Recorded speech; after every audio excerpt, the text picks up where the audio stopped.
B pharma बहुत सारे बच्चे, बहुत सारे बायोलॉजी या मेडिकल स्ट्रीम के बच्चे ऑप्ट करने जा रहे हैं या फिर करते हैं, लेकिन उनको कहीं ना कहीं ये डाउट रहता है कि सर अगर हम ये कोर्स कर लेते हैं तो कौन कौन से कैरियर ऑप्शंस अवेलेबल हैं प्राइवेट सेक्टर में, पब्लिक सेक्टर में। अगर हमें खुद को एंटरप्रेन्योरशिप जर्नी स्टार्ट करनी है तो कैसे करनी चाहिए। आज के वीडियो में ये सारे जितने भी पॉइंट्स हैं इनके बारे में डीप डिस्कशन होने वाला है। 10 से 15 मिनट का ये वीडियो होने वाला है dedicated B pharma career options के बारे में।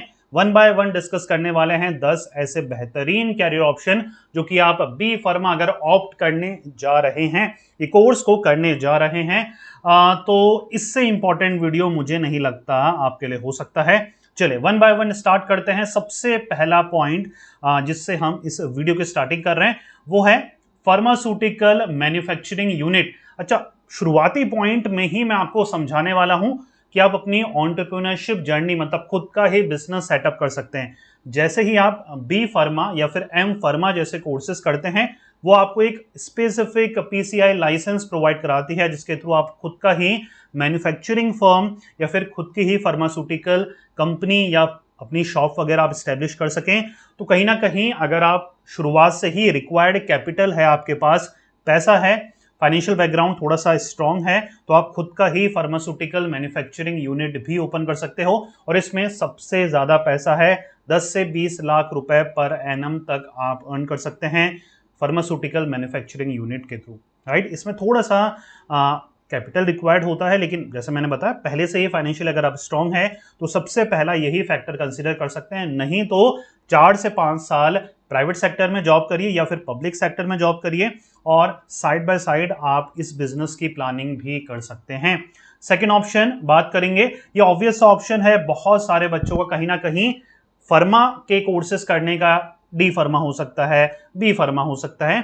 एक लॉजिक ये भी रहता है कि क्यों ना हम केमिस्ट बन जाएं या फिर एक केमिस्ट की शॉप क्यों ना खोल ले या वहां पर हम वर्क कर सकें। देखिए, chemist are expert who dispense medication that a doctor has recommended by any patient. और एक बात बताइएगा मुझे कि जब भी हमें कुछ भी बीमारी होती है ना, कोई भी प्रॉब्लम होती है, छोटी हो या बड़ी हो, हम पहला जो एडवाइस लेते हैं ना कहीं बहुत सारे लोग आप में से और हम में से दवाई लेने सीधा डॉक्टर के पास नहीं, केमिस्ट के पास ज्यादा जानते हैं। और हम कहीं ना कहीं ये डिस्कशन में या आपसी जब बात करते हैं बोलते भी हैं कि डॉक्टर से ज्यादा तो ये केमिस्ट जानता है। राइट, तो केमिस्ट को भी दवाइयों की, प्रिस्क्रिप्शंस की इतनी समझ हो जाती है एक एक्सपीरियंस के बाद। शुरुआती दौर में थोड़ा टाइम लगेगा दवाइयों का नाम जानने में, उसके अफेक्ट जानने में और लोगों की एक्चुअल में क्या तकलीफें हैं।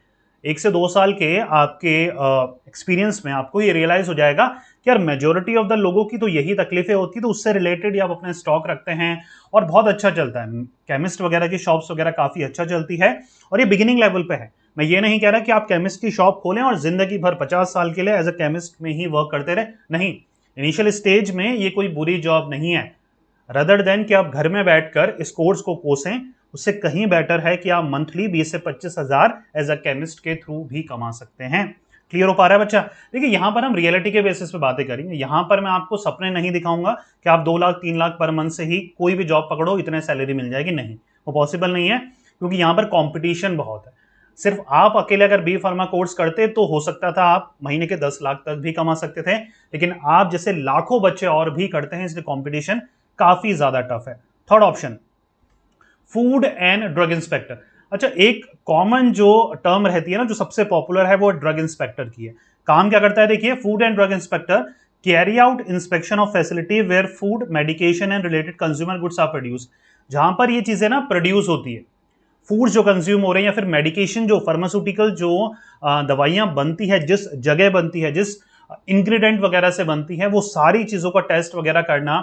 और हैंडल, स्टोर्ड और सोल्ड, कहाँ हैंडल होती हैं ये सारी चीजें, कहाँ स्टोर्ड करी जाती है, कहाँ संभाल के रखी जाती है और कहाँ पर सेल होती है। ये सारा जितना भी एक मशीनरी चलती है ना, ये सारी चीजें जितनी भी लोगों के थ्रू होकर गुजरती हैं, फार्मास्यूटिकल जब जाती है कंपनीज में, हॉस्पिटल में, तो पूरी चेन को मैनेज कौन करता है? Food and drug inspector he manage करता है। तो काफी रेपुटेबल ये हमारी जॉब है, जो कि पब्लिक सेक्टर में भी आप गवर्नमेंट जॉब के थ्रू भी पा सकते हैं ये एंट्रेंस देकर, या फिर प्राइवेट सेक्टर में भी आप बड़ी बड़ी कंपनीज में, फार्मास्यूटिकल कंपनी में फूड एंड ड्रग इंस्पेक्टर लग सकते हैं। ठीक है। देखिए एक और चीज मैं क्लियर कर दूं, जितनी भी बड़ी लेवल की जॉब है, जो हाई प्रोफाइल की जॉब है, वहां पर एक चीज कॉमन चीज है मैंने पाई गई है कि वहां पर अगर बी फर्म के पास, बी फर्म के साथ आपका एम फर्म है तो ज्यादा आपको इंपॉर्टेंस मिलती है और ज्यादा बड़ी पोजीशन आपको हासिल होने में, प्रमोशन जल्दी मिलने में, सैलरी इंक्रीमेंट जल्दी होने में आपको मास्टर लेवल का फर्मा का डिग्री काफी ज्यादा आपको हेल्प करती है। तो अगर आप डेडिकेटेडली फर्मा सेक्टर में वर्क करने जा रहे हैं तो मेरा हाईली हाईली रिकमेंडेशन है कि आप बी फर्म के बाद एम फर्म को भी कहीं ना कहीं अपना बैक ऑफ द माइंड एक ऑप्शन जरूर रखें। ठीक है, चलिए अभी मैं मास्टर्स में भी ऑप्शन बताने वाला हूं एम फर्म के अकॉर्डिंग, या एम फर्म के अलावा भी कौन से और बढ़िया ऑप्शन हैं जो कि आप बी फर्म के बाद कर सकते हैं, उस पर भी हम डिस्कशन करने वाले हैं। Hospital drug coordinator. अच्छा, हॉस्पिटल ड्रग कोऑर्डिनेटर नाम से पता लग रहा है हॉस्पिटल में जितनी भी ड्रग मतलब मेडिसिन वगैरह की रिक्वायरमेंट होती है ना, उन सबको कंट्रोल करना, मैनेज करना, क्लिनिक्स वगैरह में जितने रिक्वायरमेंट होती है, daily day to day basis पर कितने रिक्वायरमेंट है, कौन सी, ऐसा नहीं होना चाहिए कि उस हॉस्पिटल में उस दवाई की रिक्वायरमेंट है और वो दवाई अवेलेबल नहीं है। तो ये सब कुछ कोऑर्डिनेट करना हॉस्पिटल ड्रग कोऑर्डिनेटर की जॉब प्रोफाइल में आता है। ये भी काफी शानदार जॉब प्रोफाइल है, काफी रेस्पॉन्सिबिलिटी भरी जॉब प्रोफाइल है, लेकिन काफी अच्छी यहाँ पर पे स्केल आपको प्राइवेट हॉस्पिटल्स ऑफर करते हैं। क्वालिटी कंट्रोल एसोसिएट, ये पब्लिक सेक्टर में भी, गवर्नमेंट सेक्टर में भी ये जॉब प्रोफाइल अवेलेबल है, प्लस प्राइवेट सेक्टर में भी क्वालिटी कंट्रोल की जॉब प्रोफाइल आपको अवेलेबल रहती है। ये क्या करते हैं, is accountable for the pharmaceutical quality and safety. जो भी दवाइयां हैं उसकी क्वालिटी और सेफ्टी मेंटेन रहे, कहीं एक्सपायर ना हो जाए, कहीं वो किसी लो क्वालिटी प्रोडक्ट से ना बनी हो, ये सब कुछ चेक करना, मेजर करना, मैनेज करना और इंस्पेक्शन कंडक्ट कराना क्वालिटी कंट्रोल एसोसिएट का जॉब प्रोफाइल होती है। पैथोलॉजिकल लैब साइंटिस्ट, देखिए कोई भी डॉक्टर ना टेस्ट प्रिस्क्राइब करता है, तो टेस्ट जब एक आपके लैब वाले लेते हैं तो उनमें जितने भी लैब असिस्टेंट होते हैं ना, वो कहीं ना कहीं फर्मा बैकग्राउंड के भी होते हैं।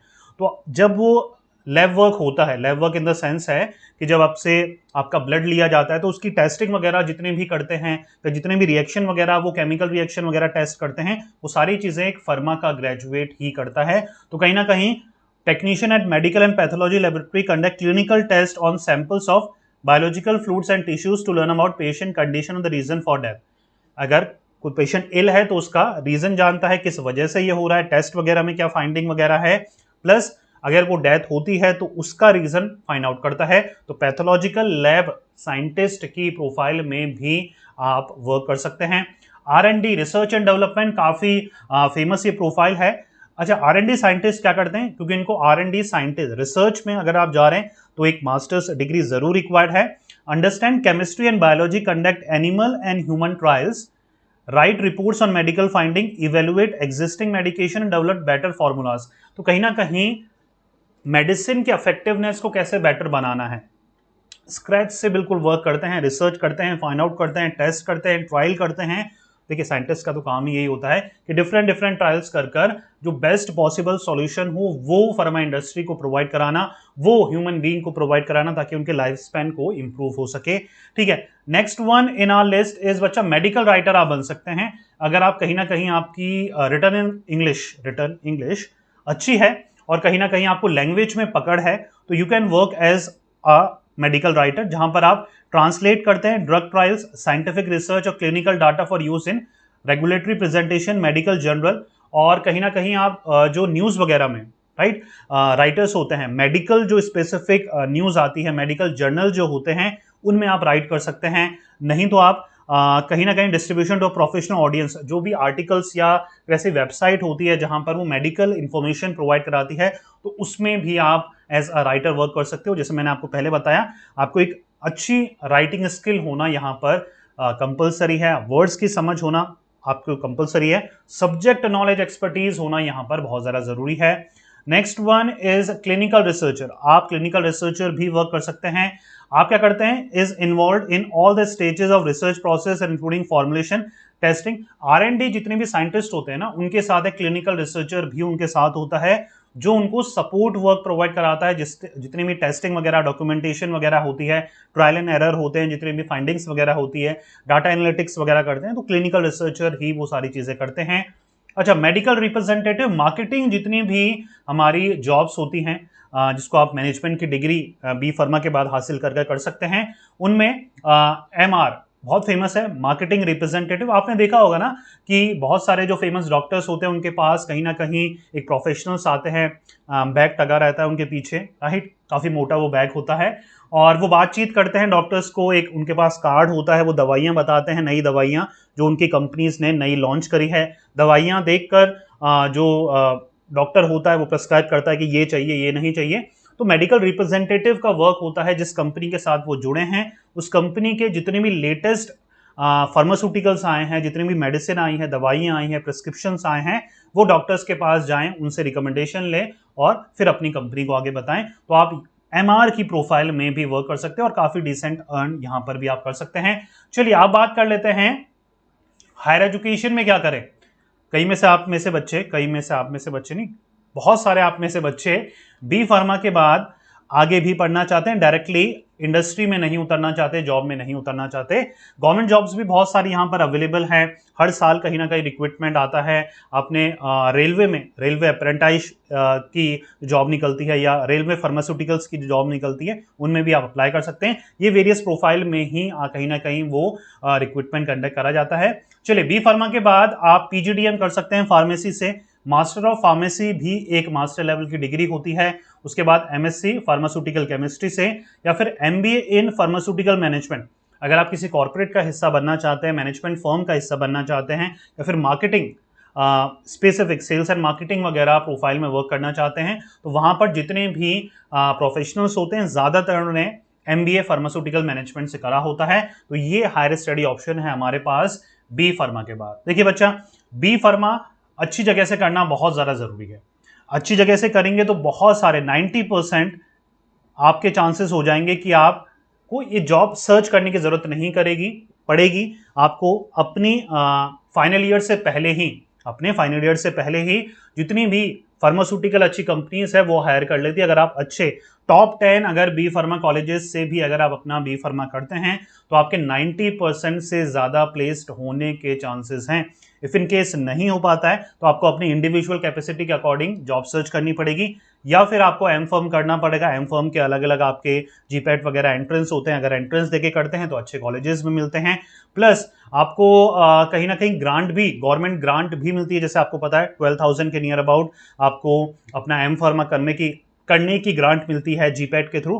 तो ये भी आपके पास ऑप्शन है, अगर आप सेल्फ रिलायंट होना चाहते हैं और अपने पैसों से ही एम फार्मा कंप्लीट करना चाहते हैं तो GPAT एंट्रेंस को क्रैक कर आप स्कॉलरशिप लेकर, या फिर इसको गवर्नमेंट की ग्रांट बोल सकते हैं आप, वो लेकर भी अपना एम फार्मा कर सकते हैं और काफ़ी अच्छी जगह, अच्छी प्रोफाइल में प्लेस हो सकते हैं। राइट बच्चा, तो ये थे हमारे पास टॉप 10 कैरियर ऑप्शंस मेरी नज़र में जो कि सबसे ज़्यादा फेमस हैं बी फार्मा के बाद, जो ऑप्शंस आप एक्सप्लोर कर सकते हैं। इफ इन केस कोई भी डाउट है, कोई भी कंफ्यूजन है, तो मैं चाहता हूं एम फार्मा के स्टूडेंट तो कमेंट करे ही करें, प्लस अदर स्ट्रीम के बच्चे जो एम फार्मा के बारे में जानते हैं या फिर उनके ब्रदर, उनके सिस्टर वगैरह कर रहे हैं, उनका क्या एक्सपीरियंस है इस कैरियर के बारे में, कैरियर ऑप्शंस के बारे में, वो भी अपने सुझाव, अपनी राय पेश करें और बच्चों को काफ़ी ज़्यादा हेल्प मिलेगी उससे। इफ इन केस मुझे आप इंस्टाग्राम पे फॉलो नहीं कर रहे हो, प्लीज़ बच्चा फॉलो करो वहां पर, या फिर एक बार प्रोफाइल चेकआउट करो, सही लगती है, राइट एजुकेशनल गाइडेंस अगर मैं आपको लगता है वहां पर प्रोवाइड करा रहा हूं, क्योंकि वहां पर हम बहुत ही शॉर्ट वीडियोस, रील्स जिसको आप बोलते हैं, वो हम डेली के पोस्ट करते हैं, प्लस स्टोरीज के थ्रू मैं आपको अपडेट करता रहता हूं। तो वो भी अगर आप इंस्टाग्राम यूज करते हैं, इफ इन केस अगर नहीं करते हैं तो मेरे लिए इंस्टॉल करने की जरूरत नहीं है। अगर आप पहले से ही यूज करते हैं तो मेरा नाम सुनील अधिकारी डालेंगे तो आपको मेरी प्रोफाइल दिख जाएगी ना। 13,000 के नियर अबाउट वहां पर हमारी फैमिली है, तो प्लीज मैं आपको इनवाइट कर रहा हूं हमारी फैमिली का हिस्सा बनने के लिए। तो वहां पर भी हमारा वर्क आप जरूर चेकआउट करिएगा। मिलता है नेक्स्ट वीडियो में, till then take care, good bye. Video कैसा लगा कमेंट करके जरूर बताइएगा, थोड़ा भी वैल्यू दिया होगा तो एक अच्छा सा कमेंट मैं आपसे एक्सपेक्ट करता हूं। राइट, चलिए मिलेंगे नेक्स्ट वीडियो में, till then take care, good bye. पढ़ते रहिए, मेहनत करते रहिए, क्योंकि आपका भी दिन आएगा। Thank you so much.